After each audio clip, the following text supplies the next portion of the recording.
Hello, I'm Jen Grice, author of the book You Can Survive Divorce. I am a divorce coach guiding women to surviving and thriving after divorce. You can find out more about me and my ministry and book at jengrice.com. After one of my last videos about parenting after divorce and not raising narcissistic children, I received a ton of stories and questions about how to have boundaries with adult children and not enable them.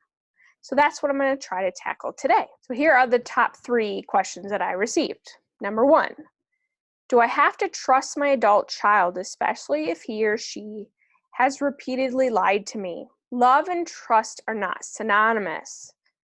They don't mean the same thing or even act in the same way. You can love and still not trust someone, just like you can trust a stranger but not love them. Furthermore, if trust has been broken and the person you love is untrustworthy, the most loving thing you can do is not to trust them. This is a consequence of their own choices to lie, be deceitful, or whatever it is they're doing to harm the relationship. You'll hear me say this often. It's only through feeling the pain of our own consequences that we change our behaviors. If there is not a reason to change, if someone is enabling us not to change or doing things for us, then we won't feel the pain of our consequences and feel the need to change. Most times, a person won't change because it's the right thing to do. We do it because we feel some sort of pain that causes us to have the need to change. Case in point, we'll only give up a certain food when the pain we feel after eating it is worse than the initial good feelings we get while eating it. For me, my stomach can't handle sugar alcohols or dairy like cow's milk anymore. The trips to the bathroom and the cramps that I experience are not worth the taste of anything with artificial sweeteners, sugar alcohols, or cow's milk. If I didn't feel that pain, I'd still eat whatever tastes good instead of reading the labels. Number 2, do I have to make excuses for my adult child? No, you shouldn't make any excuses for anyone's behavior or choices. Now, I know it can be embarrassing or shameful to realize that you have a child who's a narcissist or addicted to toxins to numb their pain or whatever it is they're doing. But you have to know that you're not to blame for their choices. And you can't pray anyone out of their personal character or lifestyle or choices of habits. You didn't have a child hoping that your child would turn out this way. You may hold some responsibility, but each of us has choices, especially as an adult, for how we're going to behave, how we're going to survive, and if we're going to thrive as an adult. And it's not contingent on how our childhood looked. It's a choice as an adult to overcome anything that we experienced as a child. To blame our parents for how we act now as an adult is wrong. You wouldn't do it, so don't take the blame for your child. Also, remember the 3 C's in addiction recovery.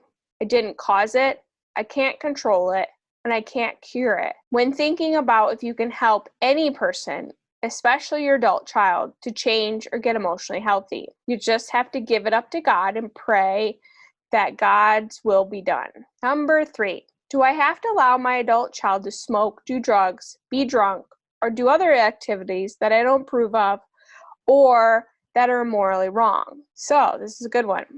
Remember, you can't control what they do, but you can control what you will and will not put up with. You have to decide, I will allow this action or behavior, but I won't allow this other action or behavior. It becomes your limits and what you're willing to allow in your life and how it affects your emotional health. Also, you can allow someone to make their choices while you make different ones, choosing to be physically separate from your adult child and his or her choices. Again, it's not a representation of you, it's a representation of themselves and their journey in this life. And you can protect your own sanity and your own emotional health and not feel guilty about it. If being around them disrespects what you see as important, like clean air or your or your peace, then you can say, I'll only be around you if you respect my boundaries, like not smoking or smelling like cigarette smoke or any of those things. Sadly, if your child doesn't respect you and only sees their choices as superior to yours or doesn't want to respect boundaries, and they might not be able to give up smoking around you or being angry or toxic. You just have to accept that. You're allowed to take care of your physical, emotional, and spiritual health. You don't have to use your financial resources to help your adult child, even if you feel guilty, because usually this is just enabling them to not grow up and not be self-sufficient. Remember, they have to feel that pain. They have to experience it. They have to know what it's like to have to survive. When you're put in that situation of, I have to do what I have to do to survive, and they're not being enabled anymore or rescued, then they will do it. They'll have to swim. Lastly, you can give your adult child unconditional love without enabling, without agreeing with their choices or trying to change them, and without making excuses or taking the blame for their actions. This is your child's path. Let them walk whatever direction they want to walk. Letting go of trying to fix or change him or her will be much healthier for you. Also, don't try to convince your child to see your point of view either. They have to want to understand your heart and your reasons to form some understanding. Before they're ready, they just won't see your truth. And really, they might not be emotionally mature enough or have their brain developed enough to even understand at this point. Be kind at all times, but you don't have to be nice to people who are not kind to you. I think it's important to know the difference between being kind and being nice. You don't have to be a doormat to people who've proven their only goal is to walk all over you. So I hope this was encouraging and helpful to you. If you have any more questions about this topic, please let me know in the comments below. I'd love to answer all your questions and help you.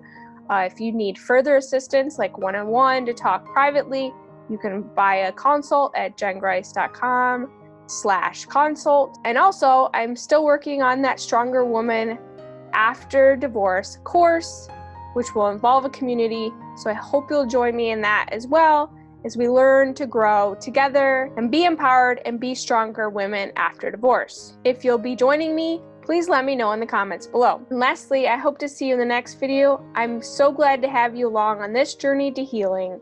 God bless.